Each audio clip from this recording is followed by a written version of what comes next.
علامہ صاحب، میرا پہلا سوال آپ سے یہ ہے حضور، دنیا بدل رہی ہے، جنگیں بڑھ رہی ہیں، جو یہود و نصارہ ہیں وہ اسلام کی توہین بھی کر رہے ہیں، اسلامو فوبیا کا بھی شکار ہیں۔ امریکہ کی کابینہ لے لیں آپ، سیکرٹری آف وار کہتے ہیں اسلامک پروفیٹک ایلوژنز، ہم نے مارک روبیو کو کہتے ہوئے سنا، اماموں کا ذکر وہ اب کرنا شروع ہو گئے ہیں۔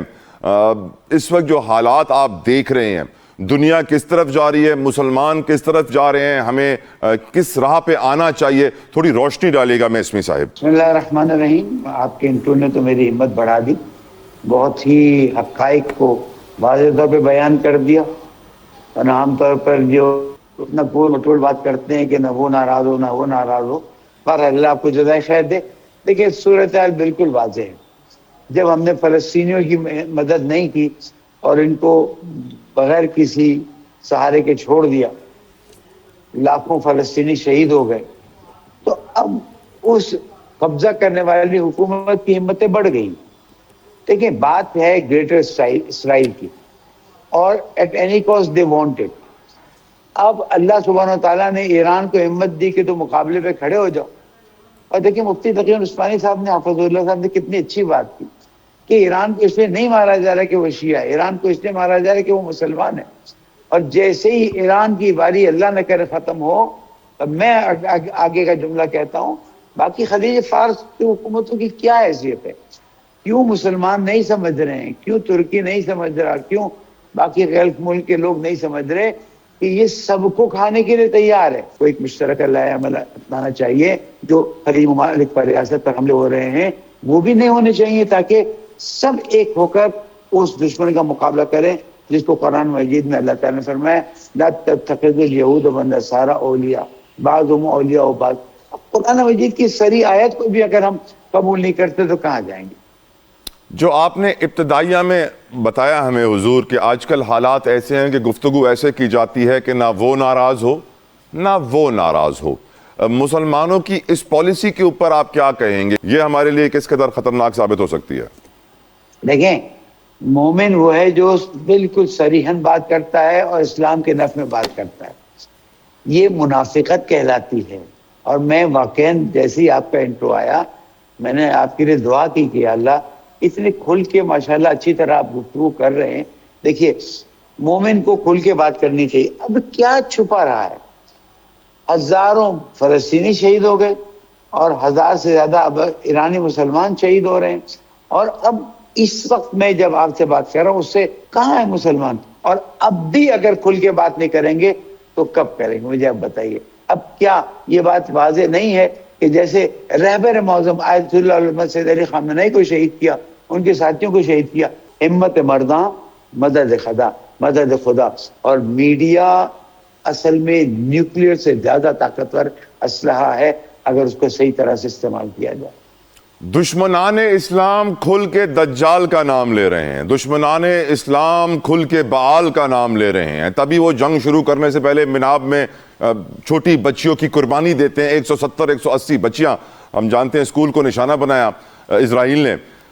لیکن اسلام بہت مشکل میں ہے، اسلام بہت ٹکڑوں میں ہے، نبی کہہ کر گئے تھے 72 73 فرقے ہوں گے۔ اس کے اوپر تھوڑی گفتگو کیجیے گا سر۔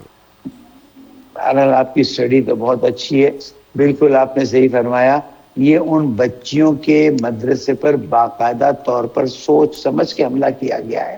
دیکھیں ایپسٹین فائل میں کیا نکلا؟ جی ہاں، وہ لڑکی جس نے شکایت کی کہ بچوں کا گوشت کھایا جاتا تھا، یہ قربانی کرتے تھے اس بال کے لیے، اس شیطان کے لیے، اور اس کے بعد اسے کھاتے بھی تھے، اور ابھی چیزیں آ رہی ہیں۔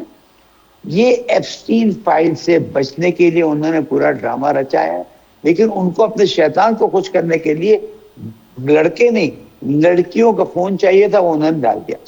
آپ نے بالکل صحیح کہا۔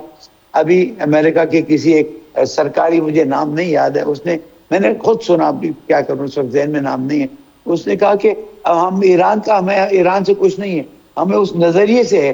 یہ ان کی سوچ ہے۔ وَمَكَرُوا وَمَكَرَ اللَّهُ وَاللَّهُ خَيْرُ الْمَاكِرِينَ۔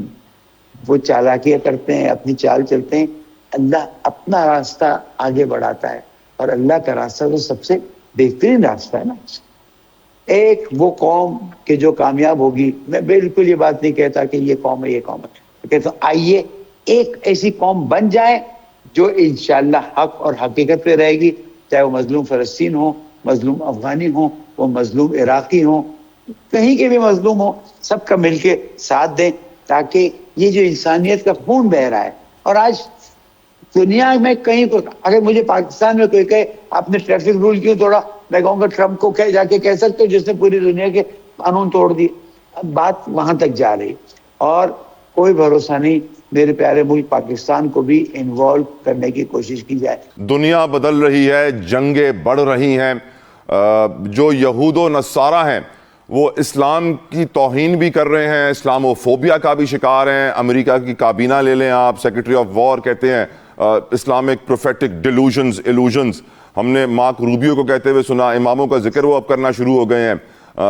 اس وقت جو حالات آپ دیکھ رہے ہیں، دنیا کس طرف جا رہی ہے، مسلمان کس طرف جا رہے ہیں، ہمیں کس راہ پہ آنا چاہیے، تھوڑی روشنی ڈالیے گا اسمی صاحب. بسم اللہ الرحمن الرحیم. آپ کے انٹرو نے تو میری ہمت بڑھا دی، بہت ہی حقائق کو واضح طور پہ بیان کر دیا.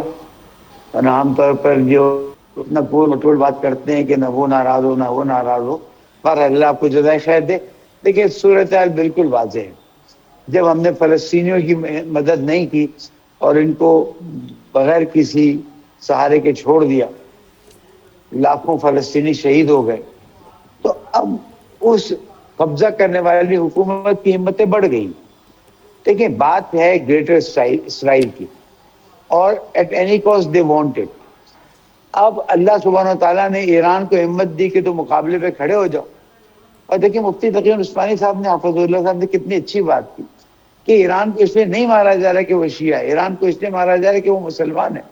اور جیسے ہی ایران کی باری اللہ نہ کرے ختم ہو، اب میں آگے کا جملہ کہتا ہوں، باقی خلیج فارس کی حکومتوں کی کیا حیثیت ہے؟ کیوں مسلمان نہیں سمجھ رہے ہیں؟ کیوں ترکی نہیں سمجھ رہا؟ کیوں باقی غیر ملک کے لوگ نہیں سمجھ رہے کہ یہ سب کو کھانے کے لیے تیار ہے؟ کوئی ایک مشترکہ لائحہ عمل اپنانا چاہیے. جو خلیج ممالک پر ریاست پر حملے ہو رہے ہیں وہ بھی نہیں ہونے چاہیے، تاکہ سب ایک ہو کر اس دشمن کا مقابلہ کریں جس کو قرآن مجید میں اللہ تعالیٰ نے فرمایا لا تتخذوا اليهود والنصارى اولیاء بعضهم اولیاء بعض. قرآن مجید کی سری آیت کو بھی اگر ہم قبول نہیں کرتے تو کہاں جائیں گے؟ جو آپ نے ابتدائیہ میں بتایا ہمیں حضور کہ آج کل حالات ایسے ہیں کہ گفتگو ایسے کی جاتی ہے کہ نہ وہ ناراض ہو نہ وہ ناراض ہو. مسلمانوں کی اس پالیسی کے اوپر آپ کیا کہیں گے؟ یہ ہمارے لیے کس قدر خطرناک ثابت ہو سکتی ہے؟ دیکھیں مومن وہ ہے جو بالکل صریحاً بات کرتا ہے اور اسلام کے نفع میں بات کرتا ہے. یہ منافقت کہلاتی ہے. اور میں